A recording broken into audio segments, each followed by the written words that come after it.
মালিকের উপরে আমি ঈমান আনছি, ফেরাউন না তুই আমার জুলুম করতে পারস, আমার জীবন নিতে পারস, কিন্তু আমি তোর ঈমান দিব না। ফেরাউন অর্ডার দিছে তেল গরম কর।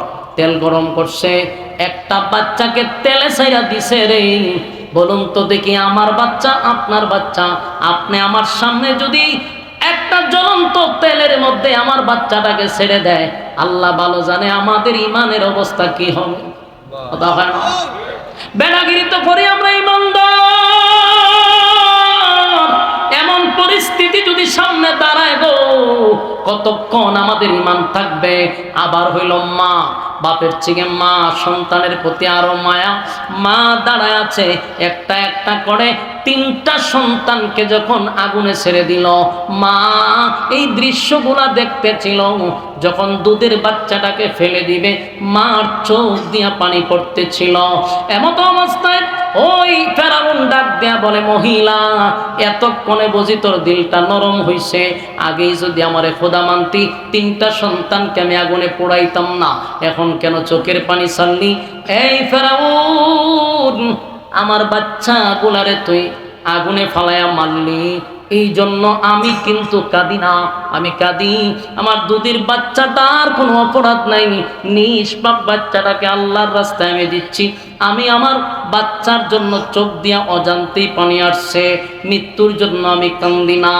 এমনি আল্লাহ রাব্বুল আলামিনের পক্ষ থেকে এই বাচ্চার জবান আল্লাহ খুলে দিছে, চিৎকার দিয়া কোন সুবহান। বাচ্চা ডাক দিয়া বলে, মা গো, চোখের পানি মুছো গো মা, এই জাহেলের পাল্লায় পড়বা না। আমি তোমারে বইলা গেলাম, আগুনে পড়তে দিরি, আল্লাহর তরি জান্নাতে যাইতে দিরি নাই। মহিলার ইমানি জজমা আরো বাইরে গেছে, আর কোনো চিন্তা নাই।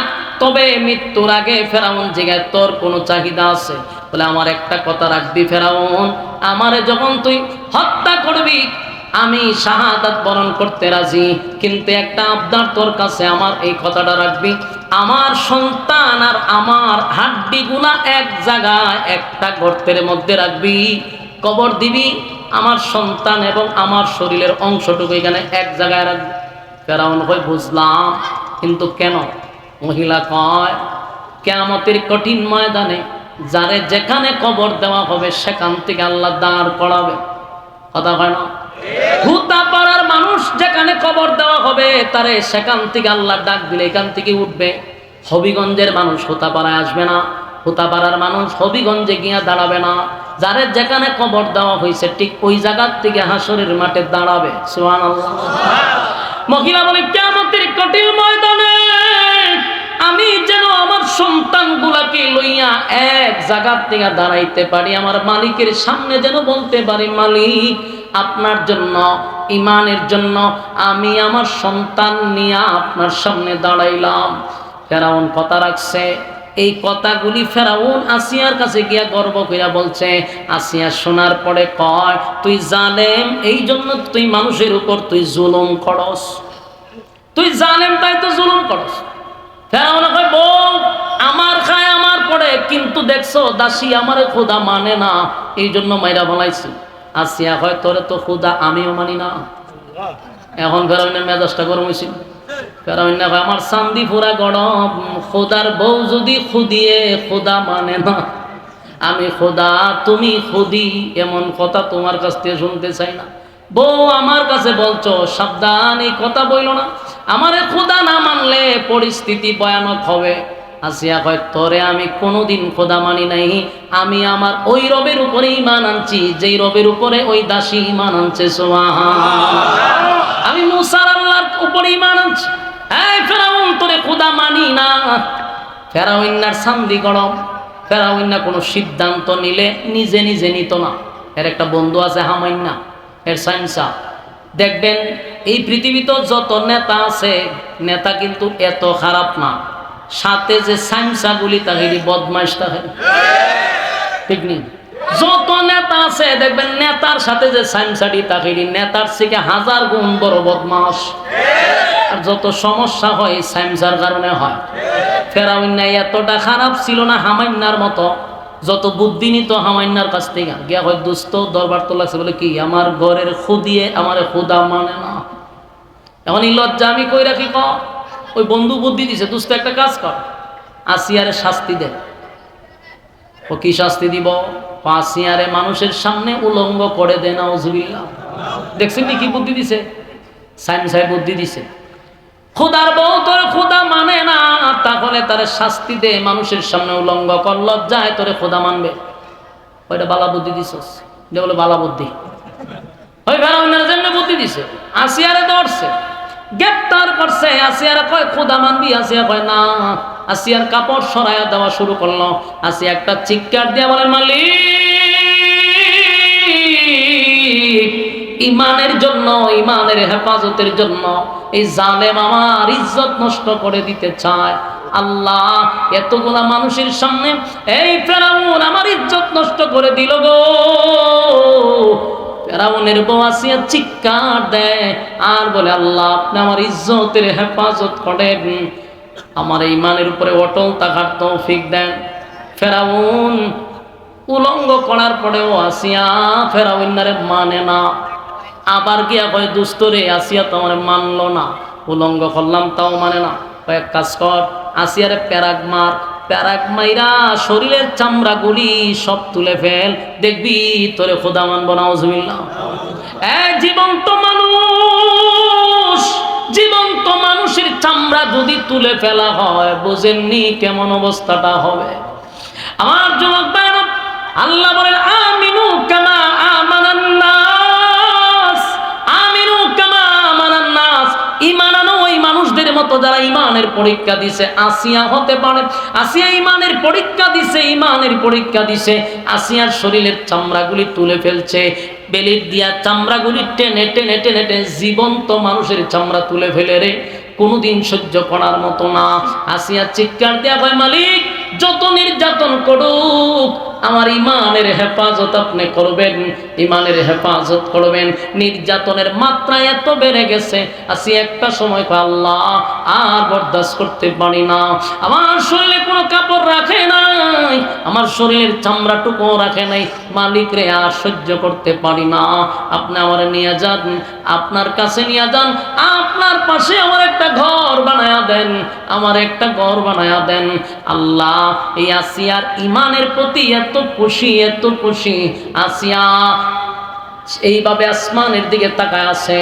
ফেরাউন না গেছে হামাইনার কাছে, দোস্ত চামড়া তুললাম কিন্তু আমার খোদা মানে না। এবার ওই হামান বলল দোস্ত এক কাজ কর, বড় একটা পাথর দিয়া আসিয়ার মাথাটা তেতলায়া দে, মাইরা ভালা। ফেরাউন গেছে পাথর লই আসিয়ারে মারত, গিয়া দেখে আসিয়া মুস্কি মুস্কি আসমানের দিকে তাকায়া হাসে। সুবহান। এই একটা জবান বন্ধ রাখবেন না, জোরে কোন আল্লাহু আকবার। ফেরাউন ডাক দিয়া বলে আসিয়া কঠিন মুসিবতের সময়, এমন একটা বিপদের সময় শরীরের চামড়া তুলে ফেললাম, আসিয়ারে তোর মুখ দিয়া কেমনে রে মুস্কি মুস্কি হাসি আসে? আসিয়া ভাই ফেরাউন না রে, বুঝবি না আমি যা দেখি তুই তা দেখোস না। আমি আমার মালিকের কাছে বলছি মালিক আপনার পাশে একটা ঘর বানায়া দেন। আমার মালিক আমার চোখের সামনে জান্নাতের বালাখানা আমার চোখের সামনে ধরে রাখছে, আমি জান্নাতের বালাখানা, জান্নাতের নাজ নেয়ামত দেখতেছিলাম, আমার আনন্দে মনে চাচ্ছে এখনই ঢুকে যায়। ফেরাউন বড় একটা পাথর আসিয়ার মাথায় ছেড়ে দিছে, আসিয়া শাহাদাত বরণ করছে, কিন্তু ঈমান দেয় নাই। আমিনু কামা আমানান নাস, ঈমান আনো ওই মানুষদের মতো। এই গাজীপুরের মায়েরা, প্যান্ডেলের ভিতরে যারা পড়ছেন, ইয়ং ছেলেরা এবং মুরব্বীরা, বলুন আমাদের উপরে যদি গো এমন মুসিবত আসে, আমাদের ঈমান কি ঠিকবে মনে করেন? আমরা ঈমান যে দুর্বল, আমরা ঈমান বিক্রি করি 5 টাকার কাছে, আর সেখানে এত বড় বড় পরীক্ষা আসবে, ঈমানের পরীক্ষা, ঈমানের পরীক্ষা। জান্নাত দিবে আমার মালিক বিনা পরীক্ষায় নয়, পরীক্ষা নিবে ঠিক কিনা? পরীক্ষা ছাড়া আমার মালিক তোমারে এত বড় জান্নাতটা দিবে না। ঈমানের পরীক্ষায় পাস করতে হবে। রাজি আছি? রোমের বাদশাহ, রোম একটা রাজ্য, এটা ভারতের চেয়েও বড় ছিল। ভারত একটা মহাদেশ, এত বড় দেশের মতো রোম রাজ্য ছিল। রোমের বাদশাহ মানে তৎকালীন সময়ে আমেরিকার প্রেসিডেন্টের এখন যে পাওয়ার, রোমের বাদশার এরকম পাওয়ার ছিল। রোমের বাদশাহ একদিন চিন্তা করতেছে, মুসলমানদের সঙ্গে যুদ্ধ করে কেউ পারে না, যেদিকে মুসলমান যায় সেদিকেই বিজয়ের পতাকা উড়ে। ঘটনা কি? ওমরের আমলে, আবু বকরের আমলে, নবীর মাদানী জিন্দেগিতে যত যুদ্ধ করছে সব জায়গায় মুসলমান বিজয়, মুসলমান বিজয়। আবু বকরের আমলে বিজয়, খলিফাতুল মুসলিমিন হযরত ওমরের শাসন আমলে যেদিকে যায় সেদিকে ইসলামের পতাকা ওড়ে। রোম রাজ্যের বাদশা চিন্তা করলো, ঘটনাটা কি? তা আমরার অস্ত্র আছে, আমাদের কিন্তু সৈন্য আছে, আমাদের ট্রেডিং আছে, এত অস্ত্র এত বাহিনী থাকতেও মুসলমানদের কাছে কেন পরাজিত হই? এটা নিয়ে এখন চিন্তা করছে। শেষে তার গবেষণায় বাহির হয়েছে যে মুসলমানরা তো অস্ত্রের বলে যুদ্ধ করে না, মুসলমানরা বাহিনীর বলে যুদ্ধ করে না, মুসলমানরা যুদ্ধ করে ইমানের বলে। ইমানের কারণে মুসলমানরা যেদিকে যায় সেদিকে বিজয়। তাই রোমের বাদশা বলল, তোমরা যখন মুসলমানদের সঙ্গে যুদ্ধ করবা, মুসলমানের একটা দল আমার কাছে জীবিত নিয়ে আসবা। সাবধান, এদেরকে মারবা না, আমার কাছে জীবিত নিয়ে আসবা। আমি মুসলমানদের ইমানের পরীক্ষা নিব। বাদশা ইমানের পরীক্ষা নিব, ইমানের পরীক্ষা নিব। ঘটনাক্রমে যুদ্ধের ময়দানে একটা গ্রুপ মুসলমানের বেঈমানের হাতে আটকা পড়ে গেছে, রোমের বাদশার কাছে নিয়ে গেছে। রোমের বাদশা বললো এদেরকে জেলখানায় ঢুকাইছে। একদিন পরে বাদশা আবার বললো এদেরকে বাইর করো, বাইর করছে। বাদশা তাদেরকে সামনে নিয়ে বসছে। রোমের রাজ্যের যারা বাহিনী ছিল তারা মনে করছে বাদশা মনে হয় মনে হয় অর্ডার দিবে সবাইকে হত্যা করার জন্য। কিন্তু দেখা যায় বাদশার মেজাজটা খুব ভালো। বাদশা বলেন, মুসলমানদের এই যে তোমাদের বাহিনী, এর মধ্যে তোমাদের মধ্যে নেতাকে, এই টিমের নেতাকে? একজন সাহাবী হাত তুলে বললেন, আমি হলাম এদের মধ্যে নেতা। তখন বললেন, তুমি আসো, তোমার সাথে কথা বলবো। আব্দুল্লাহ বিন হুযাফা নামক একজন সাহাবীকে ডাক দিয়া বাদশার সামনে বসাইছে। বসায়া বলল, তোমার চেহারা সুন্দর, বডি বালা, সুরত বালা, তুমি জ্ঞানী, এমন একটা দলের সাথে তুমি সম্পর্ক, যেই দলের অস্ত্র নাই, যেই দলের বাহিনী নাই, যেই দলের পেটে খাবার নাই, পোশাক নাই, এমন দলের সাথে তুমি কেন গিয়া ঢুকলা? তুমি আমার দলে আসো, আমি তোমারে রাজার হালতে রাখবো। ভালো কইরা বাদশায় বুঝাইতেছে আর বলতেছে, শোনো, তোমারে দেখার পরে আমার বড় ভালো লাগছে, আমি চাই তোমার সঙ্গে একটা সুসম্পর্ক আমার তৈরি হোক। কথা কি বুঝতেছেন? পরীক্ষা চলতেছে।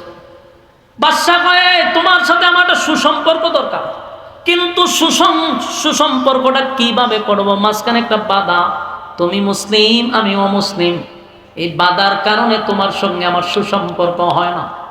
তুমি যদি মুহাম্মদের রাস্তা ছেড়ে দাও, ঈমান ছেড়ে দাও, আমি ওয়াদা দিলাম এই রাজ্যের মধ্যে সবচেয়ে সুন্দরী, রূপসী, গুণবতী আমার একটা মাইয়া আছে, আমার ছেলে নাই, আমি এই রোম রাজ্যের বাদশা, আমার একটা মাত্র মাইয়া, তোমার কাছে বিবাহ দিব। আর বিবাহের দিন এই রাজ্যের অর্ধেক তোমার নামে আমি লিখে দিব। এমন অফার যদি আমি টুপিওয়ালা পাই, আমার ইমান থাকবো? কথা বল না, টুপিওয়ালা ইমান থাকবো? একটা চেয়ারের লাগে টুপিওয়ালা ইমান দিলা, একটা চেয়ার ভাইব টুপিওয়ালা ইমান বিক্রি করতেছে। বাস্তব না বাস্তব? বাংলাদেশে যদি কয় বলা খালি গুলশানে একটা প্লাট দিব, এর ইমান ছেড়ে দিয়ে হবো, প্লাটটা যেদিন ডুবমু করে দিন আবার কালেমা ফিরালাম। ফতুয়া তো রেডি, তা কথা হয় না, ফতুয়া রেডি হবো, সমস্যা কি? ইমান আবার আনছি না। কিন্তু ওই বাদশার সামনে সাহাবায়ে কেরাম দাঁড়ানো, যাদেরকে আল্লাহ বলছে এদের কাছে এদের মতো ইমান আনো, এরা আমাদের আইডল, এরা আমাদের আইকন। বাদশা কয়, বিয়া যদি আমার মাইয়ারে করো, মাইয়াও সুন্দর, রাজত্বের অর্ধেক পাইবা। আব্দুল্লাহ বিন হুযাফা হয়, তোর বক্তব্য শেষ? বলে হ।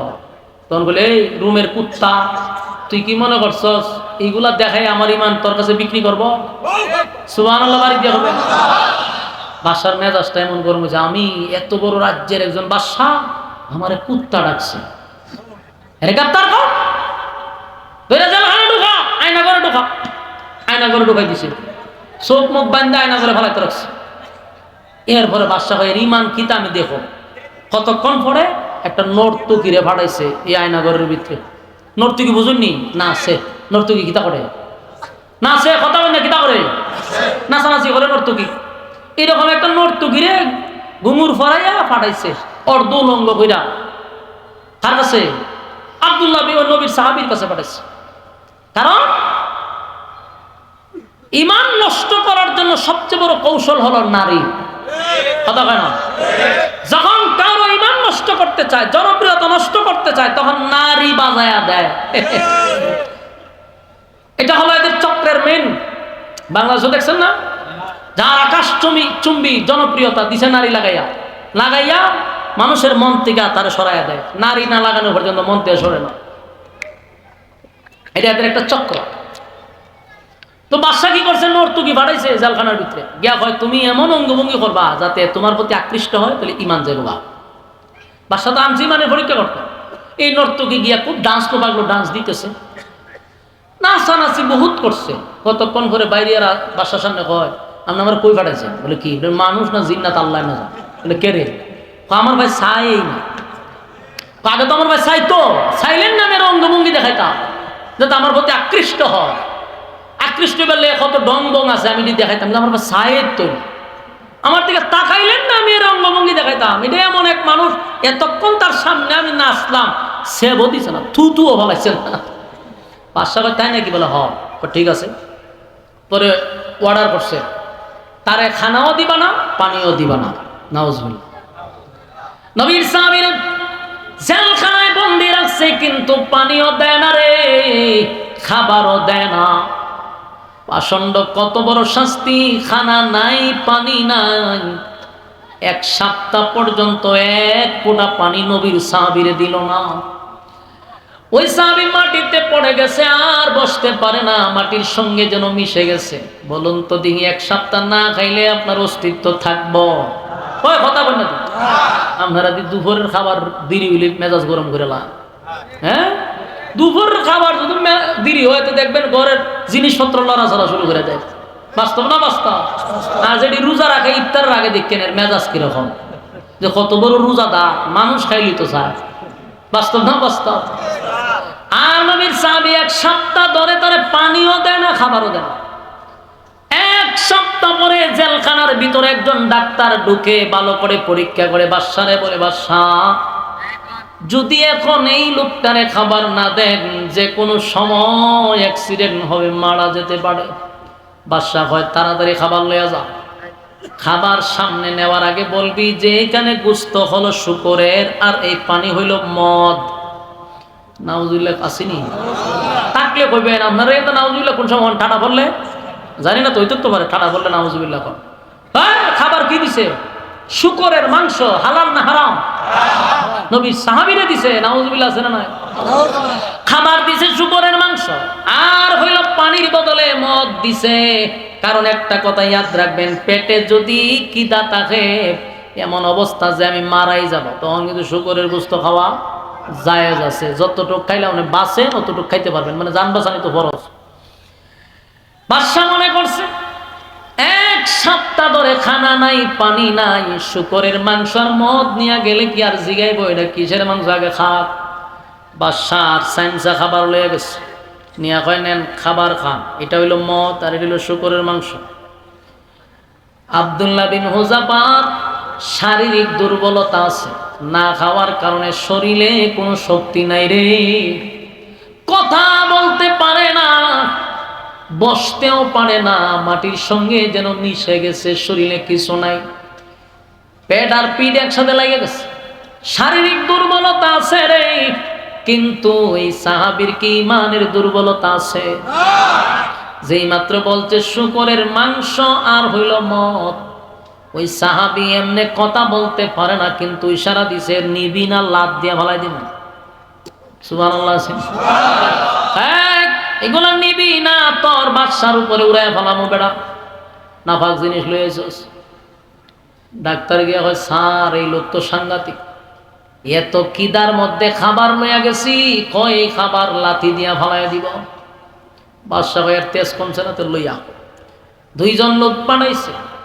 আব্দুল্লাহ বিন জাফর নিয়ে আসছে জেলখানার থেকে। উনি হাঁটতে পারে না, দুইজন লোকের কাঁধে ভর করে আসছে। হাঁটতে পারে না, দাঁড়াইতে পারে না, শরীরে কিছু নাই, দুইজন মানুষের কাঁধে ভর করে উনি আসছে, বাদশার সামনে খাড়া করেছে। তার সাথী সঙ্গীদেরকে নিয়ে আসছে। আর বাদশা বলে, আব্দুল্লাহ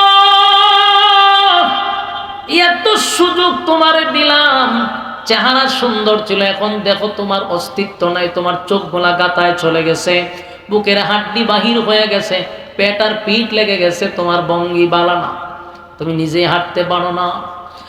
আব্দুল্লাহ শুন, এখনো যদি তুই রাজি হস, আমি এখনো রেডি, আমার মাইয়াও বিয়া দিমু, রাজত্বের অর্ধেকও দিমু, এখনো সময় আছে, আমার কথায় রাজি হয়ে যা। আব্দুল্লাহ কথা বলতে পারে না, কিন্তু ডাক দেয়া হয়, এই রুমের কুত্তা, আমি আমার মালিকের উপরে ঈমান আনছি, তামাম পৃথিবী আমারে দিলেও আমার ঈমান তুই কিনতে পারবি না। এই একটা জবান বন্ধ রাখবেন না, আল্লাহু আকবার। আরো জোরে কোন আল্লাহু আকবার।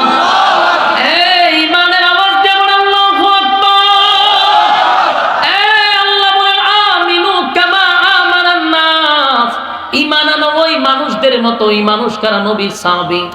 আব্দুল্লাহ বিন হুযাফা বলে, এ বাদশা শুন, তামাম পৃথিবী যদি আমার কাছে দিয়া দেস, কসম খোদা আমার মালিকের ঈমান, মালিকের উপর থেকে বিন্দু পরিমাণ ঈমান সরাইতে পারবি না। বাদশার মেজাজ গেল গরম হইয়া, এত নির্যাতন, এত টর্চারিং, এত কিছু করলাম, মাগার ঈমান দেয় না। এবার বলল, বড় একটা ডেস্কির মধ্যে তেল গরম করো। বিশাল ডেক্সির মধ্যে তেল গরম করলো, আপনারা যেমন মাছ ভাজি করেন ওই রকম তেল গরম করলো। এবার বাদশা অর্ডার দিল, এদের মধ্যে একজনকে তেলে ভাজি কর। সাহাবী একজনকে দইরা নিয়ে তেলের মধ্যে ছেড়ে দিছে। মিনিটের ভিতরেই শরীরটা যেন একটা বাজা মাছের মতো হয়ে গেছে, আড্ডিগুলা শরীর থেকে গোস্তগুলা ছেড়ে দিছে। আমার যুবক ভাইরা, এই দৃশ্য সাহাবায়ে কেরামদের সামনে বাদশা গঠাইলো। অনেক সাহাবীরা তাকায়া দেখতেছিল, আরেকজনকে তাফা দিয়া ধরছে, দইরা দইরা ওই তেলের মধ্যে যখন সারা হইছে, বাদশা কয়, আব্দুল্লাহ রে তাকায়া দেখ, তোর সাথীদেরকে আমি ধরে ধরে তেলে বাজি করতেছি, তোরও এইভাবে বাজি করব, এখনো সময় আছে, কালেমা পড়, কালেমা ছেড়ে দে, কালেমা ছেড়ে দে, আমারে বাদশা, আমারে তুই খুদা মান, অথবা আমার রাজ্যটা তোরে দিয়া দিব। মুহাম্মদের সাথী সঙ্গীদেরকে এবং আমার সাহাবীরা, নবীর সাহাবীরা কোনোদিন ঈমান ছাড়বে না। বাদশা এবার মেজাজ গরম করে কয়, হেরে ধর, এই তারে ধর। আব্দুল্লাহরে হাতে পায়ে বেঁধে তারপরে তেলের সামনে নিয়ে দাঁড় করাইছে। দাঁড় করাইয়া আবার তেলে ছেড়ে দিবে। আব্দুল্লাহ বিন হুযাফার চোখ দিয়া পানি পড়া শুরু হয়ে গেছে। বাদশা কয়, সাবধান, তারে ভালাইস না, দিলটা নরম হইছে। দৌড়াইয়া বাদশা গিয়া কয়, এবার আব্দুল্লাহ, আমি তোরে অফার দিলাম, আমি তোরে এত গোলা শর্ত দিলাম, তুই মানলি না, কাপুরুষের মতো মৃত্যুর ভয়ে এখানে দাঁড়ায় দাঁড়ায় কান্দস, দিলটা কি তোর নরম হইছে? ক এখনো সুযোগ আছে। আব্দুল্লাহ বিন হুযাফা বাদশার মুখে থুতু মারছে, নাউজুবিল্লাহ, জনমের শেষ করছে। পাগলের ভাগ, আমার সাথীদেরকে আগুনে জ্বালাইছস, আমি কি তোর মরণের ভয়ে কান্দি? তোর মনে হয়? সুবহানাল্লাহ। বাদশার তো কপাল চোখ উঠতেছে, কি তাকো কয়, আমি মরণের ভয়ে কান্দি না, কান্দে কান্দস? আমি কান্দি, আমার জীবনটা বড় অল্প, এই অল্প বয়সে আমি আমার মালিকের জন্য, দিনের জন্য, ইসলামের জন্য কিছুই করতে পারলাম না, আমি আমার মালিকের জন্য কিছুই করতে পারি না। আর আমার অল্প বয়সে আমি আল্লাহর জন্য জীবন দিব, কিন্তু আমি তো একবারই জীবন দিব, আর তো ফিরে আইসা আর একবার জীবন দিতে পারবো না। আমার মনটা চায় আমি একবার তেলে পড়ি, আল্লাহর রাস্তায় জীবন দেই। আমার মালিক যদি আমার জীবিত করত, আবার জীবন দিতাম, আবার জীবিত হইলে আবার জীবন দিতাম। মালিকের রাস্তায় যদি 100 বার জীবন দিতে পারতাম, সেই ব্যথায় ব্যতীত হইয়া কান্দি আমি আমার মালিকের জন্য, দিনের জন্য কি করলাম। বাদশা শুন, মুমিন বান্দা বান্দি কোনোদিন মৃত্যুর ভয় করে না, ইমানদার মৃত্যুরে ভয় পায় না। কারণ আমরা এটা বিশ্বাস করি 24 ঘন্টা আমরা মৃত্যুর জন্য প্রস্তুতি থাকতে হবে। কারণ মালাকুল মউত আজরাইল কখন আসবে, চিঠি দিয়ে আসবে না। ঠিক আল্লাহর নবী বলেন, আমি ডান কাঁধে সালাম পিরাই, বাম কাঁধে সালাম পিরাইতে পারবো কিনা এতটুকু নিশ্চয়তা নাই। এর ভিতরে মালাকুল মউত আজরাইল আসতে পারে। তাই ইমানদাররা মৃত্যুর ভয় করে না। বাদশারে, আমি মৃত্যুর ভয়ে কান্দি না, আমি কান্দি আমার মালিকের জন্য। আমি কি করলাম, ইসলামের জন্য আমার কতটুকু আমি করতে পারলাম, এই জন্য কান্দি। বাদশা কয়, আয় আমার কাছে আয়, আমি তোরে আগুনে পোড়াবো না। কারণ আমি যদি তোরে আগুনে পোড়ায়া দিই, তুই জিতে যাবি, আমি হেরে যাব। কারণ তুই তো একবার মরতে চাস না, 100 বার মরতে চাস। আমি তোরে মাইরা আমি এই মুহূর্তে তোর কাছে হাঁটতে চাই না। তুই যদি মরে যাস তাহলে জিতে যাবি। বাদশা কয়, আমি তোরে ছেড়ে দিব, তোর সাথী সঙ্গীদেরকে ছেড়ে দিব। আব্দুল্লাহ রে, একটা শর্তের বিনিময়ে। কি শর্ত? বলে, আমার কপালের মধ্যে তোমার টুট লাগাইয়া একটা চুমা দাও, এই চুমার বিনিময়ে তোমার সাথী সঙ্গী আমি ছেড়ে দিব। আমার যুবক ভাইরা, আব্দুল্লাহ চিন্তা করলো গো, একটা চুমার বিনিময়ে যদি আমার নবীর এতগুলা সাহাবী বেঁচে যায়, তাহলে না হয় একটা চুমাই দিয়া দিলাম। ওই বাদশা কপালে চুমা দেওয়ার সাথে সাথে নবীর সাহাবীদেরকে ছেড়ে দিল, আব্দুল্লাহকেও ছেড়ে দিল। আমার যুবক ভাইরা, এত বিশাল রাজত্ব পাওয়ার পরে, এত বিশাল অপার পাওয়ার পরেও সাহাবায়ে কেরামরা কি ঈমান ছাড়ছে? আরো জোরে। আমার যুবক ভাইরা, ঈমান ছাড়ে না।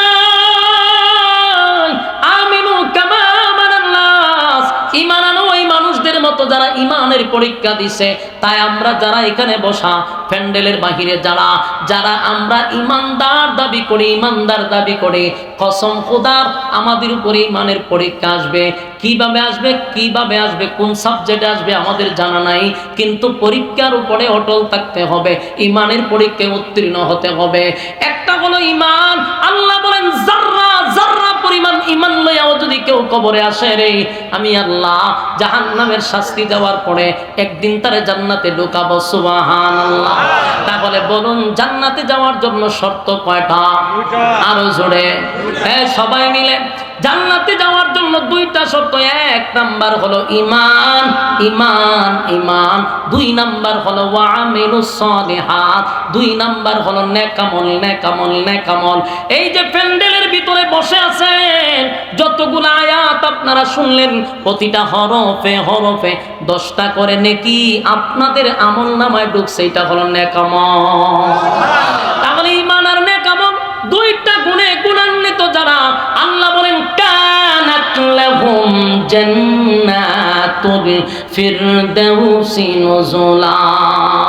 আমি 2টা গুণে গুণান্বিত যারা, তাদের কি জান্নাতুল ফিরদাউসের মেহমান বানাবো, মেহমান বানাবো। চিৎকার দিয়া করুন সুবহান। আল্লাহ হবে মেজবান, আমরা হব মেহমান। বলুন, আল্লাহ হবে মেজবান, আমরা হব মেহমান। 2 গুণে গুণান্বিত ঈমান আর নেকামল, ঈমান আর নেকামল। ঈমান আর নেকামল লইয়া যারা জান্নাতে যাবে, খালিদিনা ফিহা লা ইয়াবগুনা আনহা হিওয়ালা। জান্নাতীরা জান্নাতের ভিতরে ঢোকার পরে আর কোনোদিন জান্নাত থেকে বাহির হতে যাবে না গো। জান্নাতে ঢোকার পরে বান্দার আর কোনো আফসোস থাকবে না, আর কোনো চাহিদা থাকবে না। দুনিয়াতে আমেরিকার প্রেসিডেন্ট বানাইলেও আফসোস আছে না নাই? তাম পৃথিবী দিলেও আফসোস আছে না নাই? যদি কোনো কিছুর আফসোস না থাকে, অন্তত একটা আফসোস থাকে যে আমি মরতে চাই না। কথা হয় না? আমি বুড়া হতে চাই না। কথা হয় না? কেউ বৃদ্ধ জন্মাতে চায় না, কেউ মরতে চায় না। মানুষের কত আশা, কত আকাঙ্ক্ষা দুনিয়ায় পুরা হয় না রে। কিন্তু যেদিন বান্দা জান্নাতে ঢুকবে, আল্লাহ কয় 1 নাম্বার পুরস্কার হলো আর কোনোদিন বান্দা মরবি না। 2 নাম্বার হলো আর বৃদ্ধ হবি না, আর বৃদ্ধ হবি না।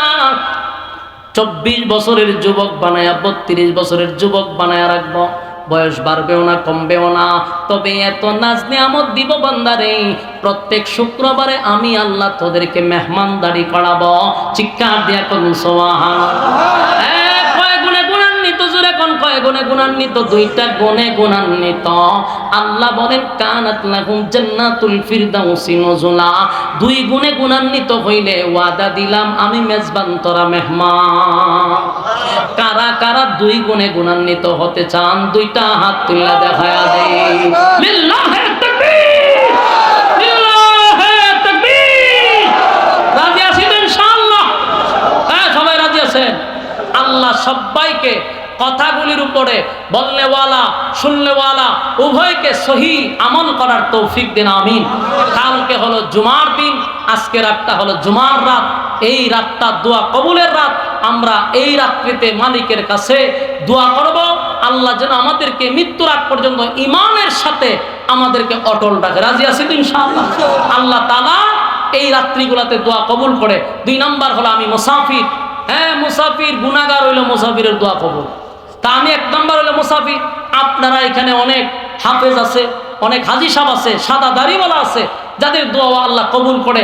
আমি তাদেরকে উদ্দেশ্য করে বলি, আপনারা মেহেরবানি করে মোনাজাতে শরীক হয়ে যাবেন ইনশাআল্লাহ। দুরূদ শরীফ পড়েন। আল্লাহুম্মা সাল্লি আলা মুহাম্মাদিন ওয়া আলা আলি মুহাম্মাদ কামা সাল্লাইতা আলা ইব্রাহিম ওয়া আলা আলি ইব্রাহিম ইন্নাকা হামিদুম মাজিদ।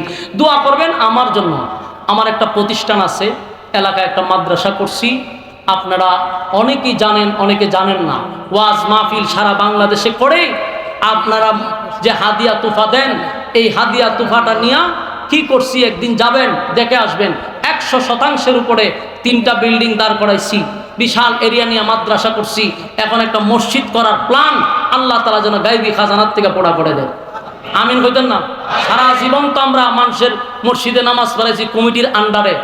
আমি এখন মাদ্রাসায় জুমা পড়াই আর দোয়া করেন আল্লাহ যেন একটা মসজিদ করার সুযোগ করে দেয়। অলরেডি মসজিদের জায়গাও কিনা হয়ে গেছে। দোয়া করবেন, মাদ্রাসার জন্য দোয়া করবেন। ওই মাদ্রাসাটা এই শুধু একমাত্র মাহফিল করে করে নির্মাণাধীন কাজও চালাচ্ছি। শিক্ষকদের বেতন সহ, ছাত্রদের খাবার সহ সব এই ওয়াজ মাহফিল দিয়ে চলতেছে। কথা বুঝতেছেন? এই জন্য আপনারা আমার মাদ্রাসার জন্য দোয়া করবেন। যারা বয়ানের মোনাজাতের পরে মুসাফা করতে চাইবেন, মুসাফার মধ্যে মাদ্রাসার কথা স্মরণ করে মুসাফা করবেন ইনশাআল্লাহ। আমরা সবাই দোয়া